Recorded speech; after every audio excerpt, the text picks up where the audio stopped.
The way things worked out to get me to where I am right now is unbelievable.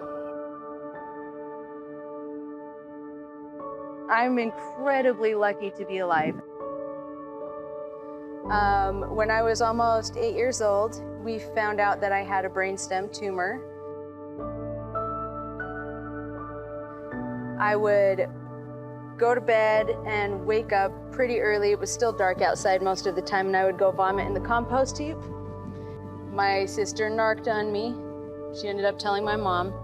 My mom took me to the eye doctor in Castledale, and they dilated my eyes and found swelling on my optic nerve. They found a tumor. I had severe hydrocephalus.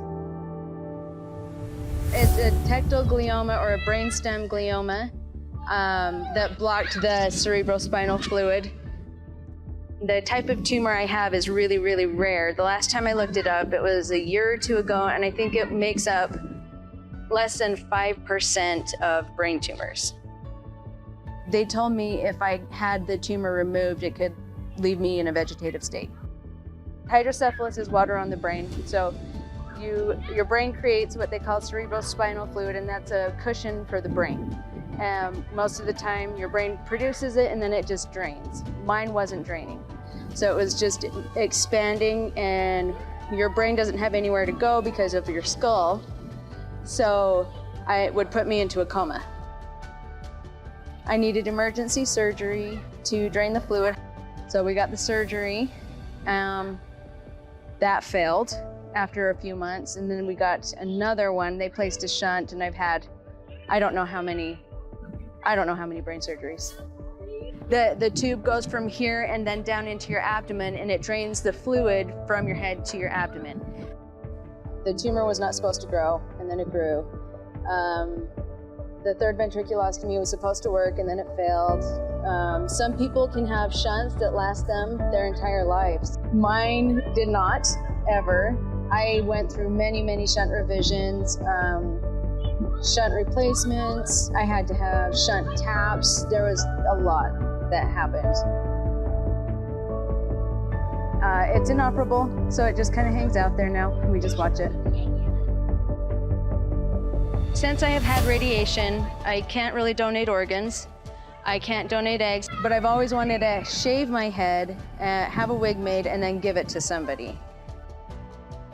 So I'm a medical assistant, and I do think that my medical history helped me get there. I always liked helping my mom take care of the kids when they were sick. My dad did a little bit of EMT work, and I liked watching what he was doing. I have always just liked medicine. And I have always wanted to see what my scalp looks like underneath all of this, because I've just always had a ton of hair. And I have no issues talking about my medical history or anything in my past, really, which I don't know.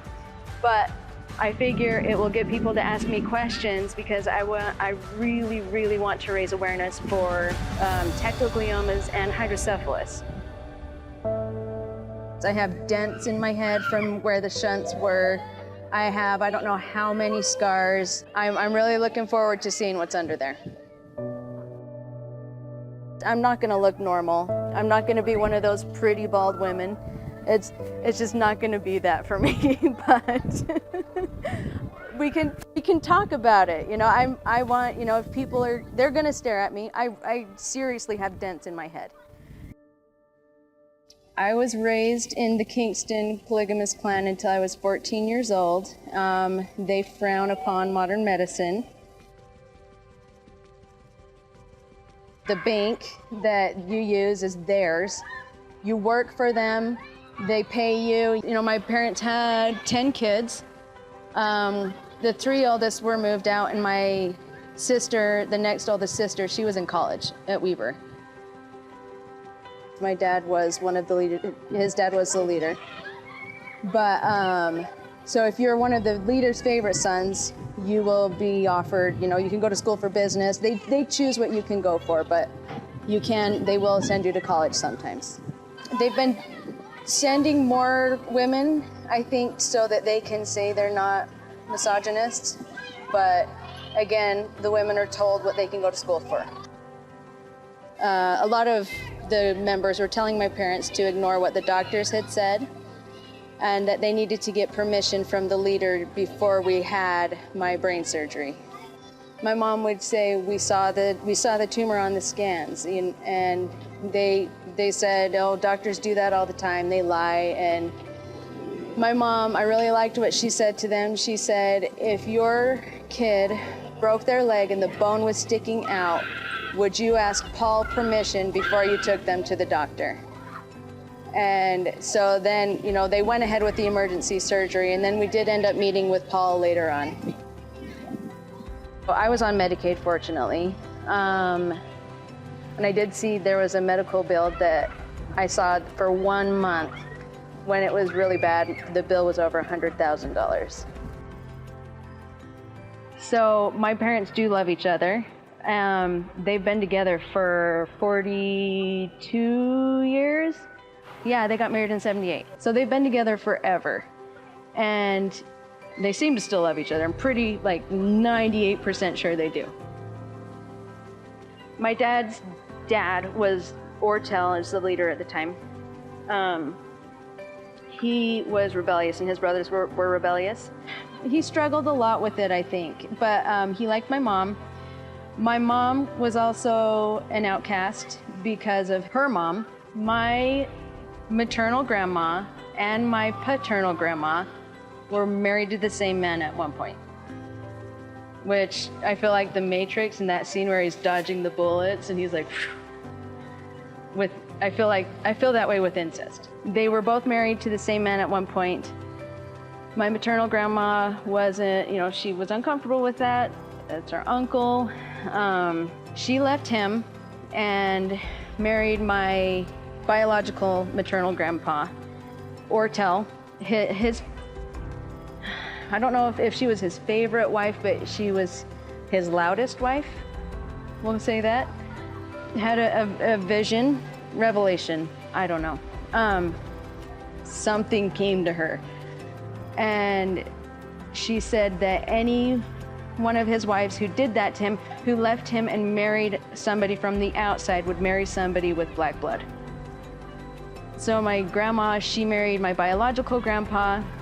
He was very abusive, and so that completely reinforced the, if you leave bad things and all of the things that they say, so it completely reinforced everything.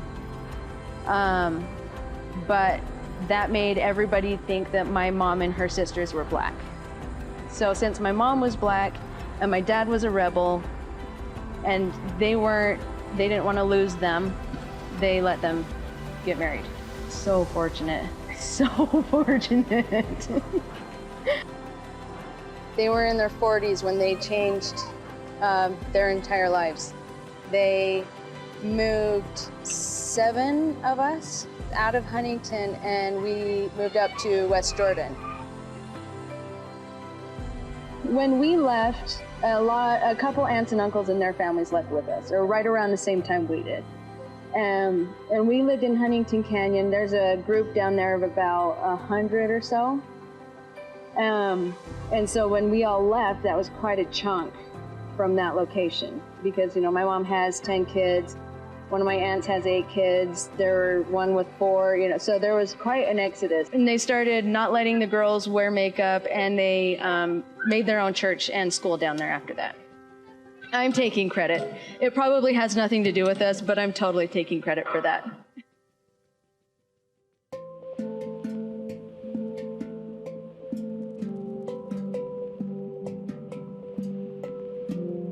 The whole concept of religion is just, I can't. They would say, I prayed for you.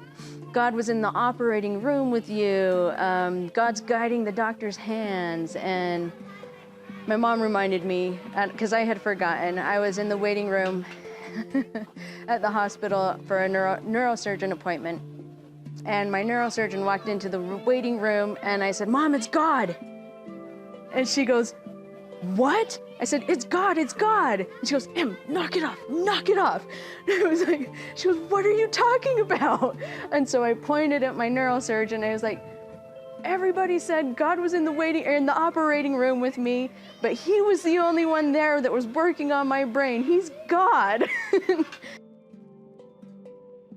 The Doctrine and Covenants states in section 132 that if you know about polygamy on the earth and you turn your back on it, you're going to be cast into outer darkness.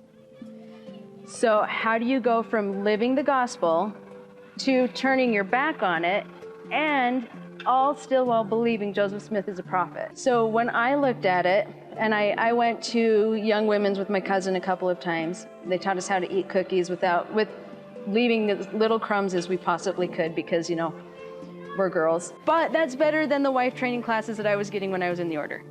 Oh, it's such a weird world, and when I look back on it, it's just mind-blowing, because you're not supposed to hold hands till you're engaged. You don't date.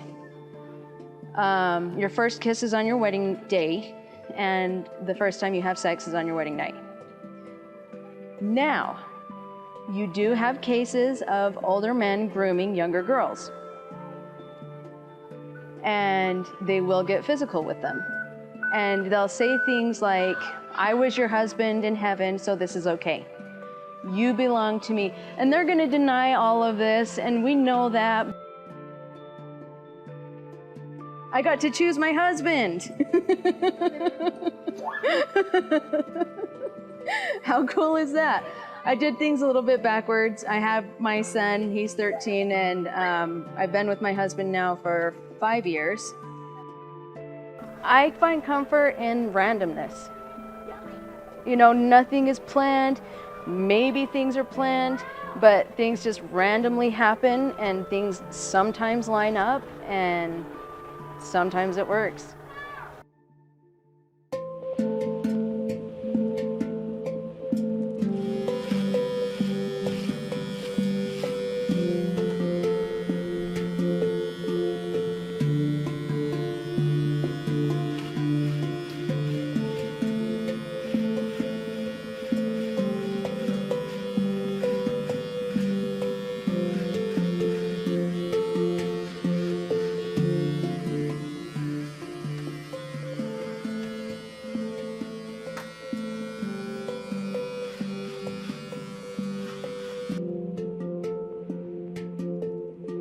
I had a lot of times where I would go in for my MRI and I would need emergency surgery. They said, the radiologist is backed up, go have some lunch, we will call you, or we'll let you know when it's been read and you can come back up and talk to the doctor. I needed emergency surgery again. My mom said, well, you let me feed her, we just ate, what are we supposed to do? So they did it while I was awake. And they gave me the drill after. I had to have brain surgery while I was awake, and this is the actual drill that the surgeon used on me while I was awake. Oh my gosh! It's so hard.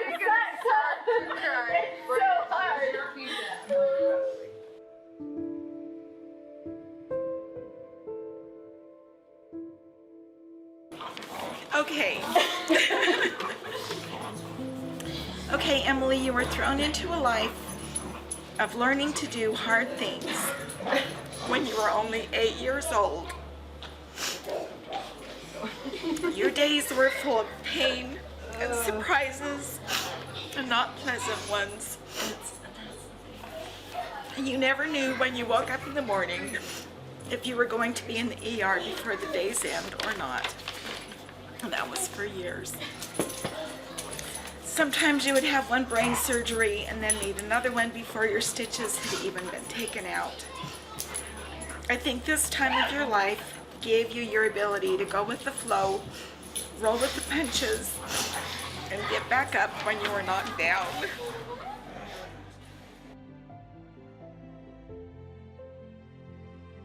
It was the time of my life when I started making an effort to not worry about something until I knew exactly what I should worry about. You have to enjoy the good while the good is happening and get through the bad as well as you can. It was hard knowing you were constantly in pain with all the fun we had together. Our childhoods were light and bouncy, contrasted with this abyss I always looked away from. I cried myself to sleep a lot of nights and I didn't know why. I knew things could get dark, and I think this made me stronger and crazier at the same time. I think I was the second person that found out about it. About my tumor? Yes. The day you went in for that appointment, Mom let me go to an outsider's house for the first time in how many years? Like, I remember I went to one in elementary school, and then that time she let me go to somebody's house, and she came back, it felt like 10 minutes. And I was like, what's going on? Why are you here? I thought you said I could be here. I thought you said that I could hang out with her. And I remember sitting in the front seat and Mom saying that the eye doctor found something. And she told me that you needed emergency surgery right away.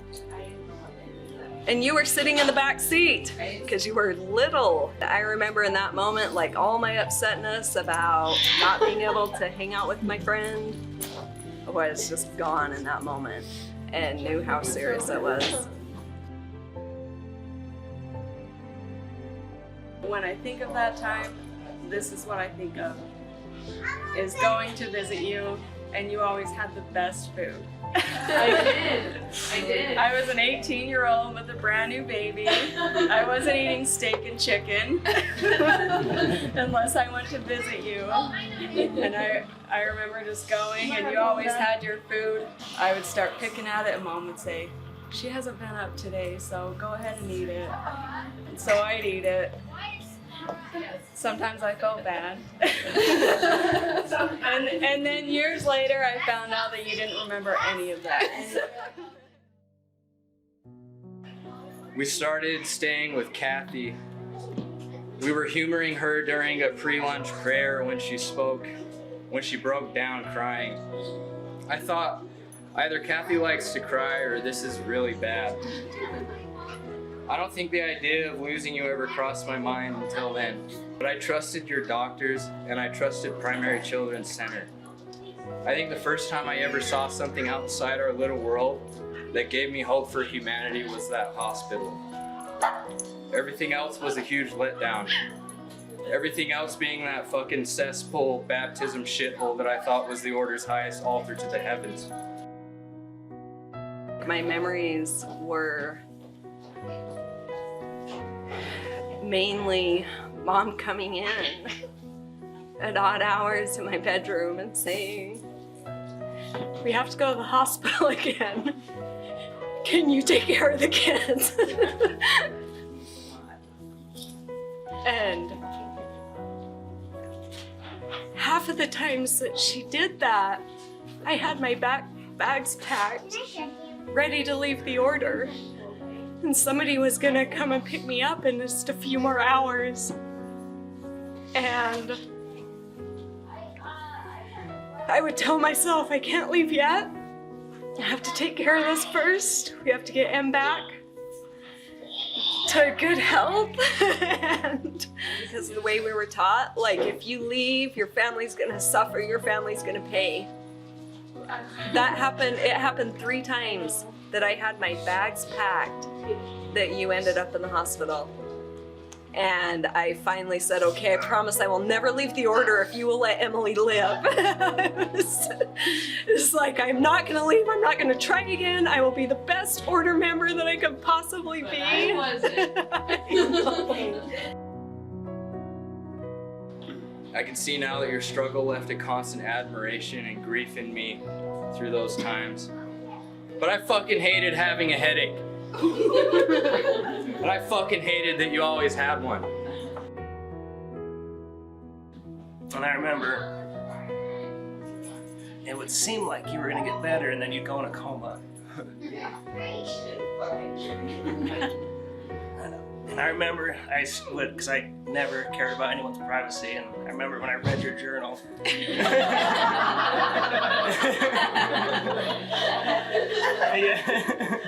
that scared me even more, you know, because I got to see how you felt through the whole thing.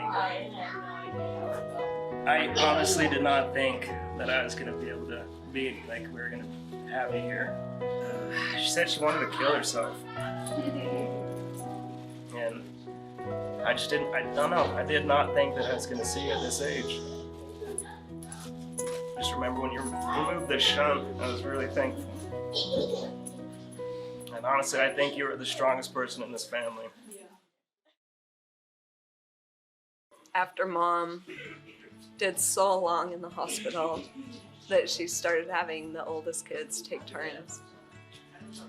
And I remember sleeping in the chair, making the bed. I remember having to wake up every 30 minutes to make sure your fluid was still dripping.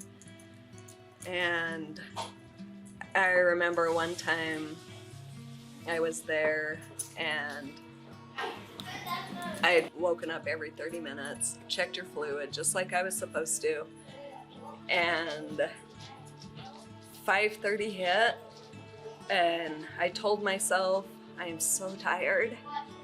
They've done great.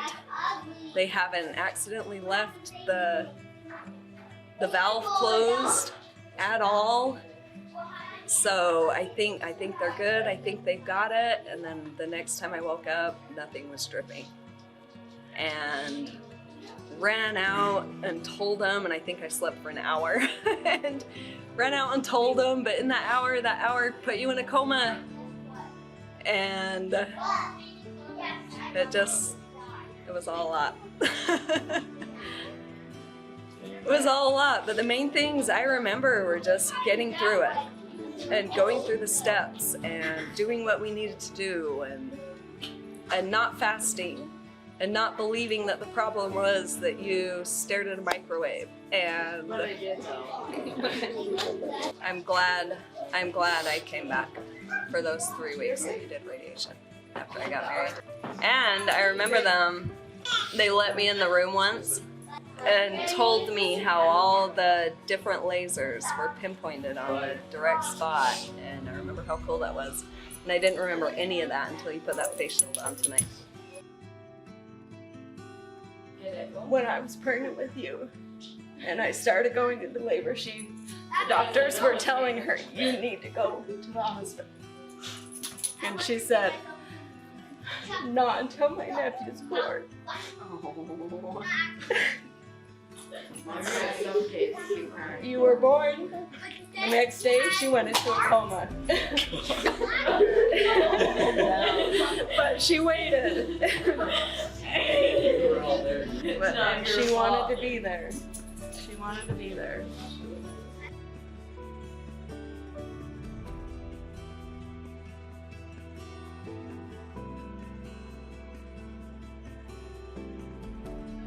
That is one of the only memories I have when you were born. I remember I told the hospital I was not going to go in until your team went up. They said, you need to go in. I said, he's not ready yet. He's not there yet. And there were a couple of times where I was not going to go into a coma until your team or Jeremy's team went up to bat. I'm astounded at the pain you went through, that you've experienced at such a young age, and how well you coped. I wonder if you wish for those years back, and if you ever felt left behind in life. I think about my little big sister going through all that, not getting to want the same things as other kids, going under anesthesia over and over again, fucked up, like it's the last time falling asleep.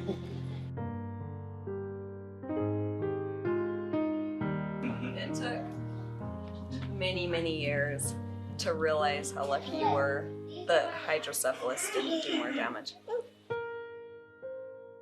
With me, I didn't expect to live, which is fine. but I have still outlived majority. The way I see it, I shouldn't be alive. I've talked to people who are experienced with my condition, and they say I shouldn't be what I am, which is great, cool. I'm beating the odds. I want to keep doing that. That'd be awesome. But we can't expect to do that all the time. Right now, I'm really fucking happy with where I'm at. I have done more than what was expected of me.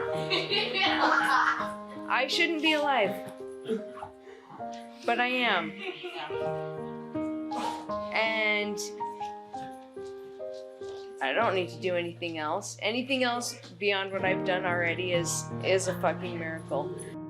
I know you guys like tell each other like how proud you are of each other, but like you guys should really take a step back to yourselves, because each of one of you have been through some shit, and it's so inspiring and fucking crazy. Your history has made you the strong person that you are today. You can be proud of the woman you have become.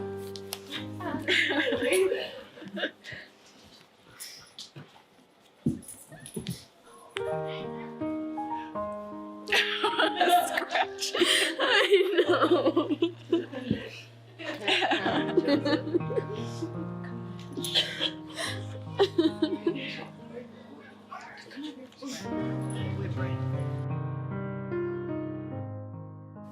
If we had the funding, if we funded scientists and medicine more than we funded athletes and movie stars, we would, the world would be a better place.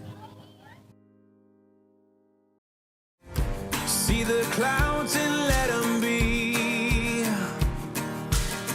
Keep every story of your days a mystery. Hear the songs in the breeze. Sing out your wins and trials like a melody. Ride the storms with your head held high. We only breathe till the day we die. Bring on the fire, bring on the rain. Nothing can take you down. Crashing like thunder, steel in your veins. Nothing can take you down.